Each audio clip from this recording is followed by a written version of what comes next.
Hello student, अब तक हमने स्टेट ऑफ मैटर्स की तीनों सॉलिड, लिक्विड और गैस की प्रॉपर्टीज़ के बारे में डिटेल से स्टडी कर लिया है।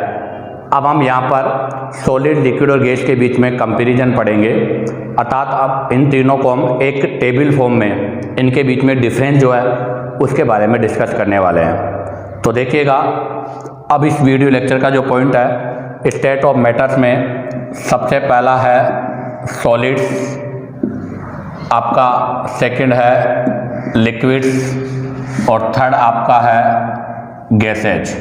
तो हम सॉलिड, लिक्विड और गैसेज जो फॉर्म है इनके बीच में डिफरेंस के बारे में स्टडी करेंगे।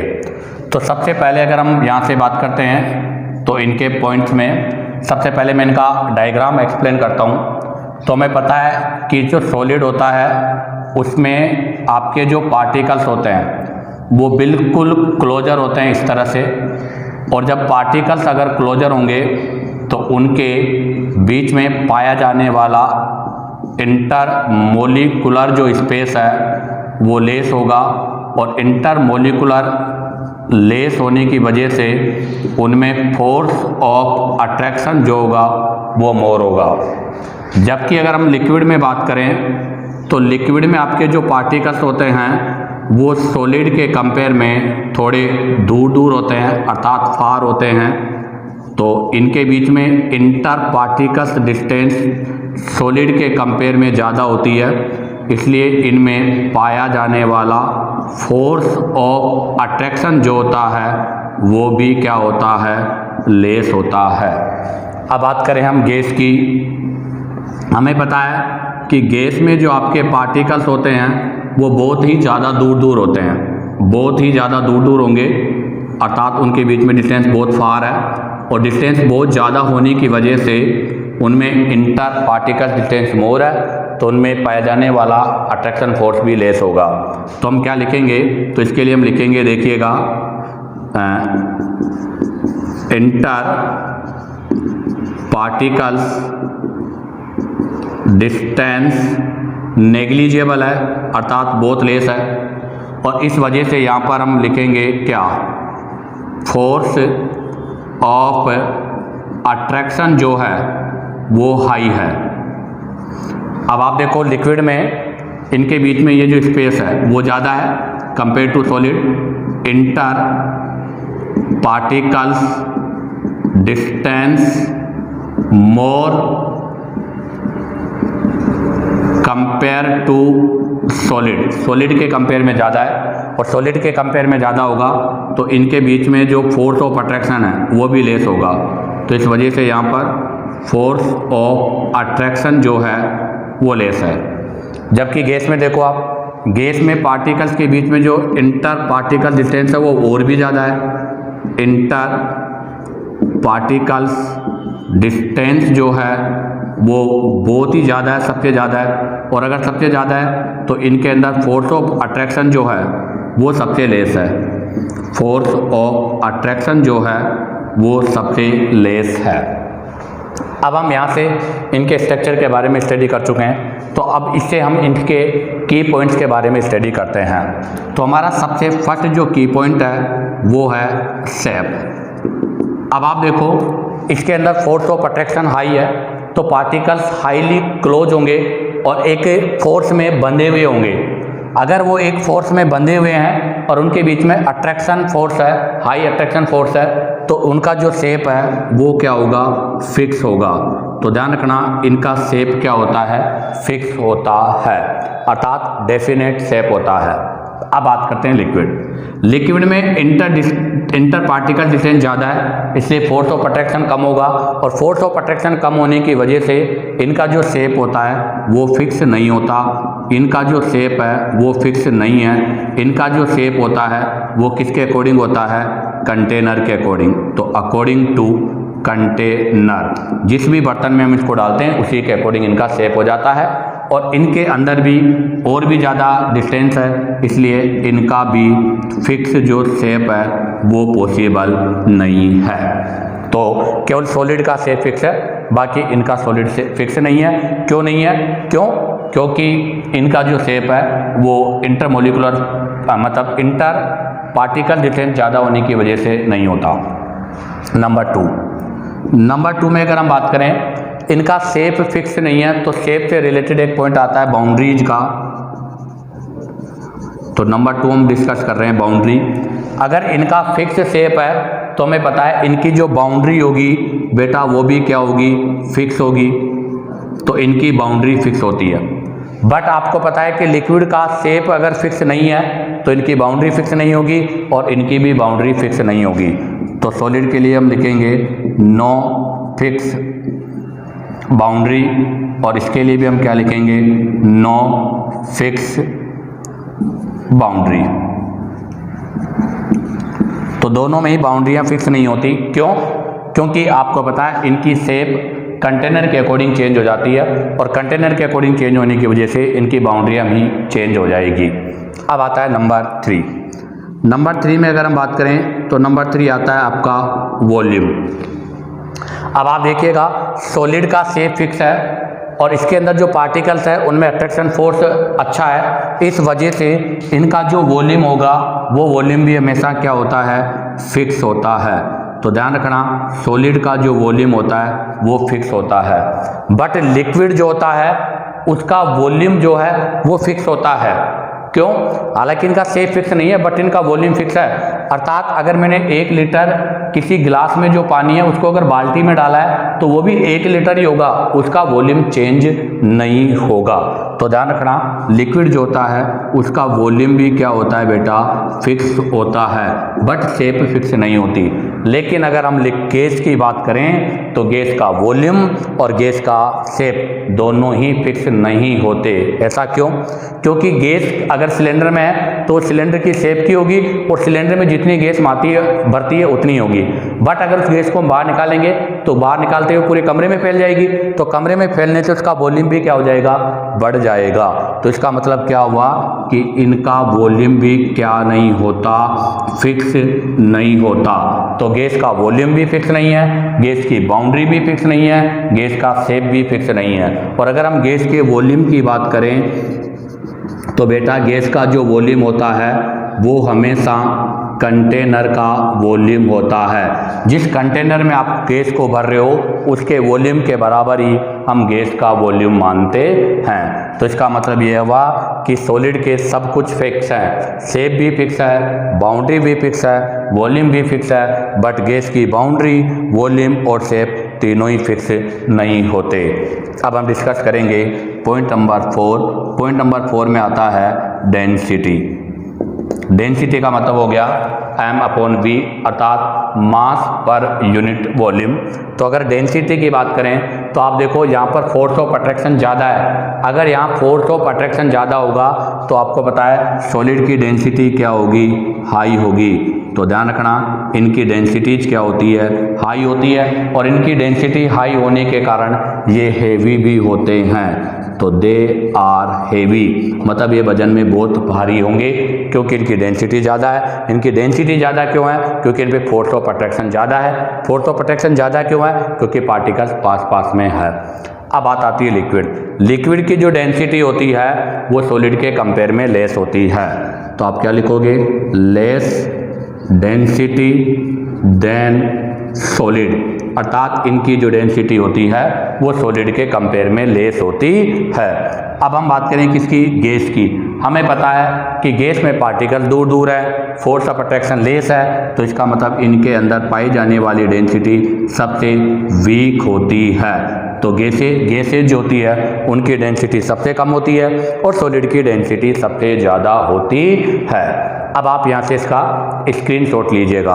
अब हम यहाँ से पॉइंट नंबर 5 के बारे में डिस्कस करेंगे।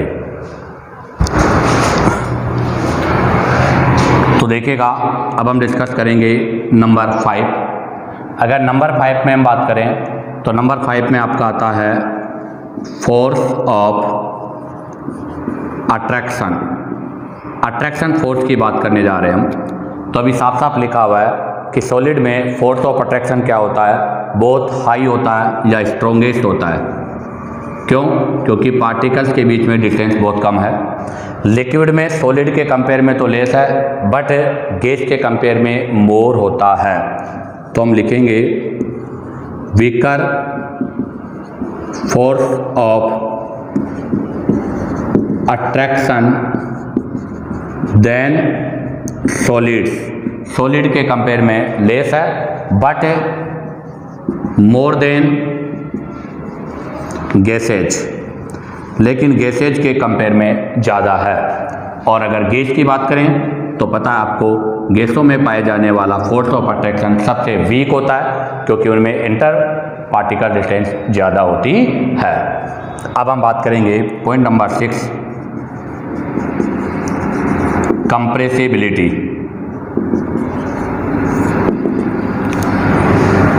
अब हम यहाँ से कंप्रेसिबिलिटी के बारे में डिस्कस करेंगे। क्या होता है कंप्रेसिबिलिटी? अभी मैंने कहा था किसी चीज़ को दबाना। कंप्रेस का मतलब होता है दबाना। किसी चीज़ को दबाना ही कंप्रेसिबिलिटी कहलाता है। अब हमने कहा था कि सर सॉलिड में डिस्टेंस मतलब इंटर पार्टिकल डिस्टेंस नहीं है, तो अगर इनके बीच में कोई डिस्टेंस नहीं है तो जब इस पर हम फोर्स लगाएंगे तो ये पार्टिकल्स और ज़्यादा पास नहीं आएंगे। अगर पास नहीं आएंगे तो अर्थात इनमें कंप्रेसिबिलिटी नहीं होगी। लेकिन अगर इसमें हम ज़्यादा फोर्स लगा देंगे तो ये पार्टिकल्स पास न आने की वजह से क्या हो जाएगा? टूट जाएगा। और टूटने की टेंडेंसी को हम क्या बोलते हैं? रिजिड। तो इसका मतलब आपके जो सॉलिड होते हैं उनमें कंप्रेसिबिलिटी क्या होती है? एब्सेंट होती है। तो इसका मतलब क्या है कि सॉलिड्स आर नॉट कंप्रेस। आपके जो सॉलिड होते हैं वो कंप्रेस नहीं होते, अर्थात उनमें कंप्रेसिबिलिटी नहीं पाई जाती। अब बात आती है लिक्विड। लिक्विड में कंप्रेसिबिलिटी तो है, बट इतनी ज़्यादा नहीं होती जितनी कि गैस में हो। जैसे मैं इसको एक्सप्लेन से समझा दूँ आपको। जैसे मैंने एक ये बैलून लिया है, गुब्बारा, इसमें ये पानी भर दिया और मैं इसको यहाँ से दबाता हूँ। आपको पता है गुब्बारा एक लिमिट तक तो दबेगा, उसके बाद में गुब्बारा फूट जाएगा। ऐसे ही मैंने यहाँ पर भी ये गुब्बारा लिया है बैलून, और अब की बार इसके अंदर हवा भरी है। आपको पता है अगर मैं इस गुब्बारे को दोनों साइड अंगुली से दबाऊंगा तो ये गुब्बारा दोनों साइड से टच हो जाएगा इस तरह से, बट फटेगा नहीं। अगर ऐसा ही एक्सपेरिमेंट में मैं चाहूँ तो यही वापस मैंने बैलून लिया है और अब की बार इसमें क्या भरा है? सॉइल, मिट्टी। तो यहाँ पर हमने क्या भरा है? सॉइल भरी है। यहाँ पर हमने क्या भरा है? वाटर भरा है। और यहाँ पर हमने क्या भरा है? गैस भरी है। तो अब आप देखो, जब हम इसको यहाँ से कंप्रेस करेंगे तो आपको पता है ये बिल्कुल ही कंप्रेस नहीं होगा, और अगर ज़्यादा कंप्रेस करोगे तो ये फट जाएगा।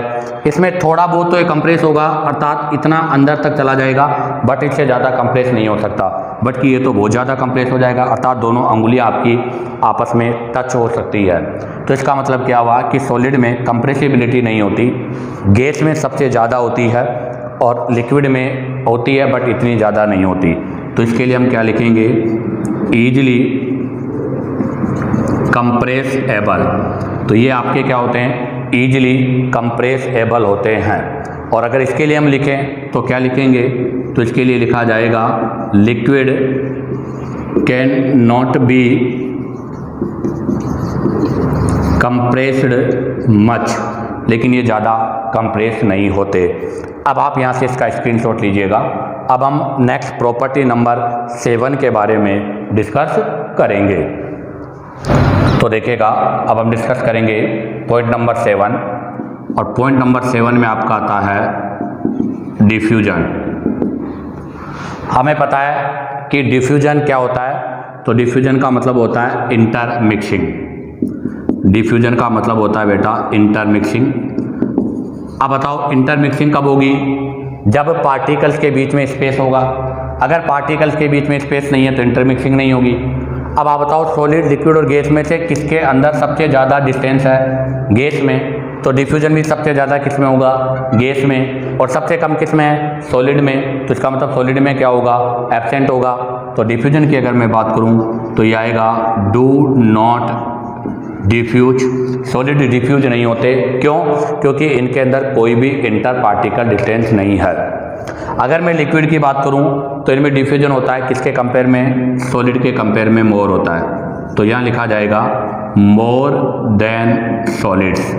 और अगर हम गैस की बात करें तो आपको पता है गैस में जो डिफ्यूजन होता है वो सबसे ज़्यादा और सबसे इजी होता है। ऐसा क्यों? क्योंकि इनके अंदर इंटर पार्टिकल डिस्टेंस सबसे ज़्यादा होती है। नंबर 8 में अगर हम बात करें तो नंबर 8 में आपका आता है फ्लूइडिटी। तो नंबर हम बात कर रहे हैं 8, तो 8 नंबर में आपका आ जाएगा फ्लूइडिटी। और फ्लूइडिटी का मतलब होता है tendency to flow of liquid के या गैस के फ्लो होने की टेंडेंसी। अब आपको पता है कि अगर फोर्स ऑफ अट्रैक्शन ज़्यादा होगा तो वो तो फ्लो हो ही नहीं सकता। तो इसका मतलब ये चीज़ किस पे डिपेंड करेगी? तो ध्यान रखना, डिफ्यूजन तो डिस्टेंस पे डिपेंड करता है और आपकी फ्लूइडिटी फोर्स ऑफ अट्रैक्शन पे डिपेंड करेगी। अगर फोर्स ऑफ अट्रैक्शन ज़्यादा होगा तो वहाँ पर फ्लूइडिटी नहीं होगी। तो इसका मतलब क्या है कि आपके जो सॉलिड होते हैं उनमें फ्लो होने की टेंडेंसी नहीं होती। तो डू नॉट फ्लो, इनमें फ्लो होने की टेंडेंसी नहीं है। अगर हम बात करें लिक्विड में तो लिक्विड में फ्लो होने की टेंडेंसी है और वो ईजी फ्लो हो जाते हैं, फ्लो ईजिली। और अगर हम गैस की बात करें तो आपको पता है गैस में तो सबसे ज़्यादा और बहुत ईजिली हो जाएगा, मोर ईजिली फ्लो हो जाएगा, क्योंकि इनमें फोर्स ऑफ अट्रैक्शन सबसे लेस होता है या सबसे कम होता है। अब आप यहाँ से इसका स्क्रीनशॉट कीजिएगा। अब हम इसकी एक प्रॉपर्टी और है, फोर्स या रिजिडिटी के बारे में डिस्कस करेंगे। तो देखिएगा लास्ट 9 नंबर में हम बात कर रहे हैं फोर्स या रिजिड। तो हम फोर्स या रिजिड के बारे में डिस्कस करेंगे। तो आपको पता है कि सॉलिड में फोर्स ऑफ अट्रैक्शन ज़्यादा होने की वजह से यहाँ पर आप चाहे कितना ही फोर्स लगा लो, ये कंप्रेस नहीं होंगे और कंप्रेस नहीं होने की वजह से रिजिड हो जाएंगे। और रिजिड का मतलब होता है टूट जाना। तो रिजिडिटी की टेंडेंसी, इसको हम रिजिडिटी भी बोल सकते हैं। तो अब जो पॉइंट पढ़ने जा रहे हैं वो रिजिडिटी का पॉइंट है, जो सॉलिड में प्रेजेंट होता है और गैस में एब्सेंट होता है। तो देखो मैंने लिखा है सबसे पहले कि फोर्स अप्लाई ऑन सॉलिड। मैंने सॉलिड, जैसे यही पेन है, इस पेन पर फोर्स अप्लाई करूँगा तो आपको पता है इसका शेप क्या होता है, चेंज नहीं होता, फिक्स होता है। Shape does not change. आपको पता है इसका शेप चेंज नहीं हो सकता क्योंकि वो फिक्स होता है। अब बताओ, अगर इस पेन पे मैं फोर्स लगाऊंगा, इसका शेप चेंज नहीं होगा और मैंने इसको अगर ज़्यादा शेप लगा दिया तो आपको पता है क्या हो जाएगा, ये रिजिड हो जाएगा, अर्थात सॉलिड में ब्रेक। आपका जो सॉलिड है वो क्या हो जाएगा, ब्रेक हो जाएगा, टूट जाएगा। अब बात आती है गैस की। गैस पर भी हम यही चीज़ लिखेंगे क्या, कि फोर्स अप्लाई ऑन लिक्विड। अब हम लिक्विड के ऊपर भी फोर्स अप्लाई करेंगे। आपको पता है कि लिक्विड का जो शेप है वो फिक्स नहीं होता, तो इस वजह से इसका शेप क्या हो जाएगा, चेंज हो जाएगा, अर्थात ये ऑलमोस्ट कंप्रेसिबल है तो कंप्रेस हो जाएगा। तो इसके लिए हम लिखेंगे ऑलमोस्ट कंप्रेसिबल है, अर्थात यहाँ पर इसमें रिजिड की जो प्रॉपर्टी है वो एब्सेंट होती है। ऐसा ही अब हम यहाँ पर भी फोर्स अप्लाई करेंगे। गैस में फोर्स से मतलब है प्रेशर। अब हम यहाँ पर क्या करेंगे, प्रेशर अप्लाई करेंगे। Pressure apply on gases. हम गैस पर क्या करेंगे, फोर्स अप्लाई करेंगे।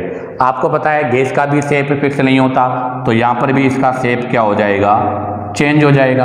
और अगर शेप चेंज हो गया तो इसका मतलब क्या हुआ, इसके अंदर भी कंप्रेसिबिलिटी पाई जाती है, अर्थात हम कहेंगे कि यहाँ पर भी इसमें रिजिडिटी जो होती है वो एब्सेंट होती है। इसी के साथ आपका ये सॉलिड, लिक्विड और गैस के बीच में जो कंपैरिजन है वो कंप्लीट होता है। हाँ स्टूडेंट, अब हम यहाँ से सॉलिड, लिक्विड और गैस के रिलेटेड कुछ एग्जांपल्स के बारे में डिस्कस कर रहे हैं। तो हमारा पहला क्वेश्चन है कि arrange of following substance in increasing order of force of attraction. आपको फोर्स ऑफ अट्रैक्शन के इंक्रीजिंग ऑर्डर में लिखना है। किस किस को, वाटर, शुगर, ऑक्सीजन। तो हमें सबसे पहले तो पता होना चाहिए कि फोर्स ऑफ अट्रैक्शन का जो ऑर्डर क्या होगा।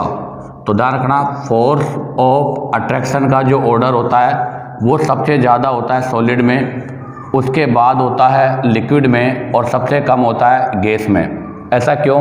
क्योंकि सॉलिड के पार्टिकल्स पास पास होते हैं, क्लोजर होते हैं, लिक्विड के पार्टिकल्स थोड़े दूर होते हैं और गैस के पार्टिकल्स सबसे ज़्यादा दूर होते हैं। तो यहाँ पर अगर हम इनके ऑर्डर की बात करें तो वाटर क्या है? लिक्विड, और शुगर क्या है? सॉलिड, और ऑक्सीजन क्या है? गैस। तो बताइएगा सबसे पहले कौन आएगा इनमें? शुगर। सबसे ज़्यादा शुगर के अंदर होगा इंटरमोलिकुलर फोर्स। उसके बाद में किस में होगा? वाटर में। और वाटर के बाद सबसे कम किस में होगा? ऑक्सीजन में, क्योंकि ऑक्सीजन गैस है।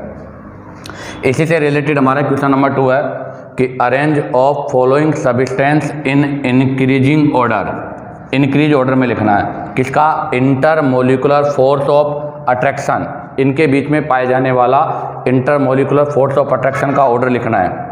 तो हमें पता है कि इंटरमोलिकुलर फोर्स ऑफ अट्रैक्शन का जो ऑर्डर है, अर्थात वही फोर्स ऑफ अट्रैक्शन का जो ऑर्डर है, पहले सॉलिड में होगा, फिर लिक्विड में होगा और सबके बाद में गैस में होगा।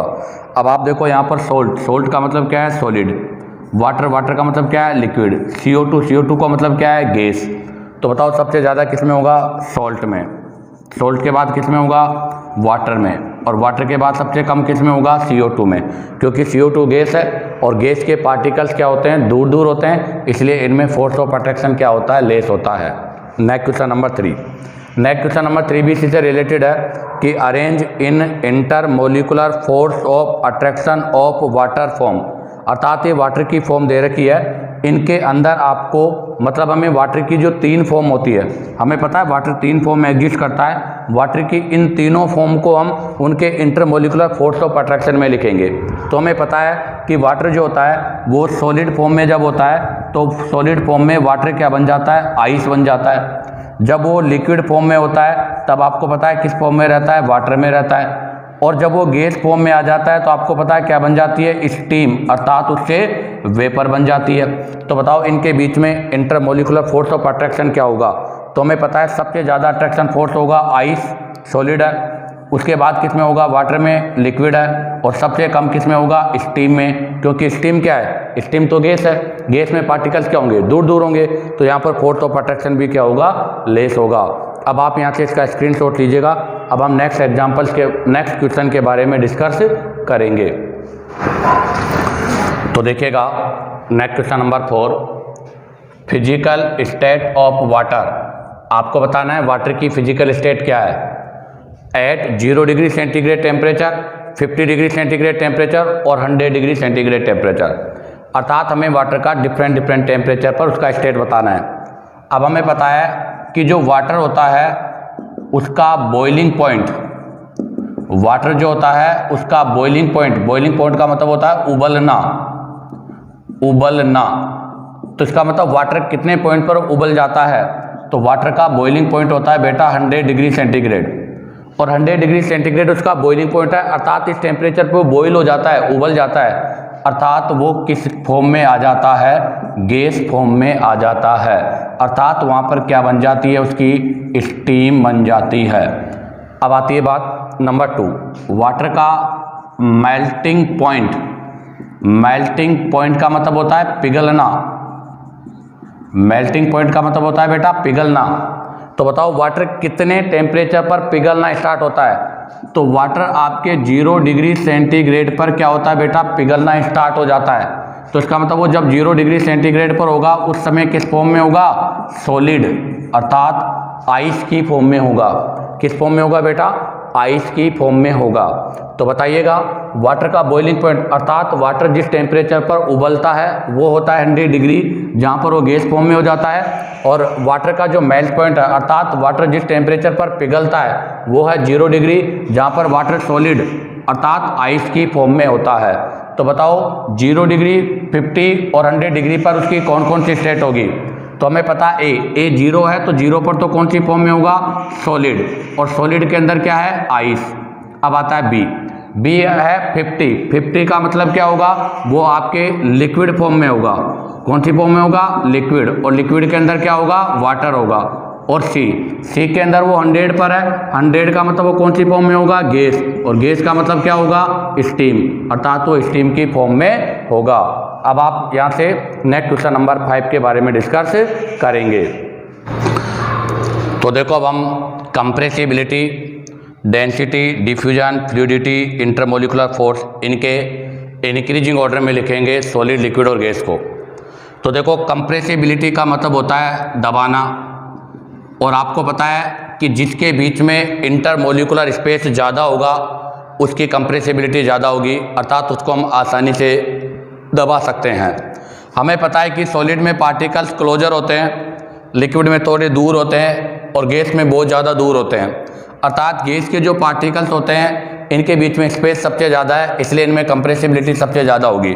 तो बताओ कंप्रेसिबिलिटी में सबसे कम किस में होगी, सॉलिड, उससे ज़्यादा होगी लिक्विड, और सबसे ज़्यादा किसके अंदर होगी, गैस के अंदर होगी। अब आता है नंबर 2 डेंसिटी। डेंसिटी का मतलब होता है भारीपन, कि वो कितना भारी है। अब आपको पता है अगर पार्टिकल्स क्लोजर होंगे तो इसका मतलब कम स्पेस में ज़्यादा से ज़्यादा पार्टिकल होंगे, और अगर कम स्पेस में ज़्यादा से ज़्यादा पार्टिकल होंगे तो वो क्या होगा, हेवी होगा। तो अब आप देखो सॉलिड के अंदर कम स्पेस में भी ज़्यादा से ज़्यादा पार्टिकल्स रहते हैं, इसलिए सॉलिड की डेंसिटी ज़्यादा होती है, और गैस के अंदर मोर स्पेस में लेस पार्टिकल होते हैं, इसलिए इसकी डेंसिटी लेस होती है। तो डेंसिटी के ऑर्डर में मैं बात करूं तो सॉलिड, लिक्विड और गैस, अर्थात आपके जो सॉलिड है उसकी डेंसिटी मैक्सिमम हो जाएगी, गैस की डेंसिटी मिनिमम हो जाएगी। ऐसे ही कंप्रेसिबिलिटी में बात करूं तो गैस की कंप्रेसिबिलिटी सबसे मैक्सिमम हो जाएगी और सॉलिड की कंप्रेसिबिलिटी सबसे मिनिमम हो जाएगी। अब बात आती है डिफ्यूजन। डिफ्यूजन का मतलब क्या होना है, डिफ्यूजन का मतलब हमने कहा था इंटरमिक्सिंग होना, अर्थात मिश्रण बनाना अर्थात मिल जाना। अब आपको पता है अगर पार्टिकल्स के बीच में फोर्स कमज़ोर होगा तो आसानी से उनके बीच में कोई दूसरा आकर बैठ जाएगा या उनके बीच में कोई दूसरा एंटर हो जाएगा। बट अगर पार्टिकल्स के बीच में स्पेस कम है, अर्थात उनके बीच में अट्रैक्शन फोर्स अच्छा है, तो उनके बीच में दूसरे पार्टिकल्स एंटर नहीं हो सकते। अब हमें पता है कि सॉलिड के अंदर स्पेस कम है तो यहाँ पर दूसरा पार्टिकल्स आकर एंटर नहीं हो सकता, जबकि गैस के अंदर स्पेस ज़्यादा है तो यहाँ पर ईजिली इसमें दूसरे पार्टिकल्स आकर एंटर हो जाते हैं। तो बताओ डिफ्यूजन का ऑर्डर क्या होगा, तो डिफ्यूजन जो है सबसे ज़्यादा गैस में होगा और सॉलिड में तो लगभग एब्सेंट ही होगा। तो सॉलिड में तो होगा सबसे कम और गैस के अंदर होगा सबसे ज़्यादा। अब बात आती है फ्लूइडिटी। फ्लूइडिटी का मतलब होता है बहना, प्रवाह होना, बहना, मतलब जैसे पानी बहता है उस तरह से। तो फ्लूइडिटी का सेंस है बेटा बहना। अब बताओ बहेगा कौन ज़्यादा, जिन पार्टिकल्स में लेस इंटरमोलिकुलर फोर्स है उसकी बहने की टेंडेंसी ज़्यादा होगी, और जिनके अंदर स्ट्रॉन्ग इंटरमोलिकुलर फोर्स है उनके बहने की टेंडेंसी क्या होगी, लेस होगी। अब बताओ सॉलिड में पार्टिकल पास पास होते हैं इसलिए नहीं बहेगा, जबकि गैस में पार्टिकल दूर दूर होते हैं इसलिए ईजिली बहता है। हम ऐसे भी कह सकते हैं कि गैस की स्मेल सबसे ज़्यादा फैलती है, जबकि आपको पता है सॉलिड की स्मेल लेस होती है। तो बताओ फ्लूइडिटी भी सबसे ज़्यादा किसकी होगी, तो फ्लूइडिटी सबसे ज़्यादा गैस में होगी और सबसे कम किस में होगी, सॉलिड में होगी। अगला पॉइंट है इंटरमोलिकुलर फोर्स ऑफ अट्रैक्शन। आपको पता है इंटरमोलिकुलर फोर्स ऑफ अट्रैक्शन सबसे ज़्यादा अब सॉलिड का होगा और गैस में सबसे कम होगा। क्यों, क्योंकि सॉलिड में पार्टिकल्स क्लोजर होते हैं इसलिए उनमें लगने वाला अट्रैक्शन फोर्स स्ट्रोंगर है, जबकि गैस में पार्टिकल्स दूर दूर होते हैं इसलिए उनमें लगने वाला अट्रैक्शन फोर्स वीक होता है। अब आप यहाँ से इसका स्क्रीनशॉट लीजिएगा। अब हम नेक्स्ट क्वेश्चन नंबर 6 के बारे में डिस्कस करेंगे। तो देखिएगा नेक्स्ट क्वेश्चन नंबर 6 बेटा, liquid generally have lower density as compare to solid. अभी हमने इससे पहले डिस्कशन भी किया था, और अगर हम बात करें किसकी, डेंसिटी की, तो डेंसिटी जो होती है वो लिक्विड की लेस होती है और सॉलिड की मोर होती है, अर्थात सॉलिड की डेंसिटी लिक्विड के कंपेयर में मोर है। लेकिन फिर भी लेकिन you must have observe that ice float on water. जैसे मैंने ये एक पानी से भरा हुआ गिलास लिया है, इसमें ये पानी भरा हुआ है पूरे गिलास में, ये वाटर है, और इस वाटर के अंदर मैंने ये आइस के बर्फ़ के वो डालें टुकड़े, तो ये आइस है। तो ये आइस इस बर्फ में डूबने की बजाय इसमें फ्लोट करती है, अर्थात इसमें तैरती है। बताओ ऐसा क्यों? फ्लोट करती है, तैरती है, डूबती नहीं है, ऐसा क्यों? जबकि आइस तो क्या है? सॉलिड है, वाटर क्या है? लिक्विड है। लेकिन इसका रीज़न यही होगा कि आइस की जो डेंसिटी है, डेंसिटी जो है, तो density of ice less than water, अर्थात जो आइस है, इस आइस की जो डेंसिटी होती है वो वाटर के कंपेयर में कम होती है, इस वजह से ऐसा होता है। अब मेन क्वेश्चन यह है कि आइस की डेंसिटी कम क्यों हुई जबकि आइस तो सॉलिड है? तो उसका रीज़न यह है कि जब हम आइस मतलब होता है वाटर, और वाटर का फॉर्मूला होता है बेटा ये, ऐसे वाटर ही वाटर के बहुत सारे मॉलिक्यूल्स होंगे, ये मॉलिक्यूल्स हैं, और ये मॉलिक्यूल्स आपस में जब जुड़ते हैं, जब ये मॉलिक्यूल आपस में बाइंड होते हैं तो इस तरह से इनके बीच में क्या होता है? हाइड्रोजन बॉन्डिंग बन जाती है। तो इसका मुख्य मेन जो रीजन है वो है ड्यू टू हाइड्रोजन बॉन्डिंग। बेटा आइस के अंदर हाइड्रोजन बॉन्ड पाया जाता है, और जब इसमें हाइड्रोजन बॉन्ड होगा तो इनके बीच में ये जो स्पेस है, अर्थात इंटर मोलिकुलर जो स्पेस होता है वो बहुत ज़्यादा पाया जाता है। अर्थात बर्फ जो होती है, अर्थात जो आपकी आइस है, उस आइस के अंदर इंटरमोलिकुलर हाइड्रोजन बॉन्ड पाया जाता है, उनमें हाइड्रोजन बॉन्ड पाया जाता है, और उनमें हाइड्रोजन बॉन्ड होने की वजह से उनके अंदर पाया जाने वाला इंटरमोलिकुलर जो स्पेस है वो बहुत ज़्यादा होता है। अब बताओ, जब इनके बीच में ये जो स्पेस है, अगर स्पेस ज़्यादा होगा तो इस स्पेस में क्या भरा होगा? एयर भरी होगी, और एयर भरी होने की वजह से आइस की डेंसिटी हमेशा वाटर से लेस होती है, इसलिए आइस हमेशा वाटर के अंदर क्या करती है? फ्लोट करती है। इसी के साथ आपका ये क्वेश्चन वाला पोर्शन कंप्लीट होता है। उम्मीद करता हूँ कि आपको वीडियो पसंद आया होगा। अगर आपको वीडियो पसंद आया हो तो बेटा लाइक, सब्सक्राइब और शेयर करना ना भूलें।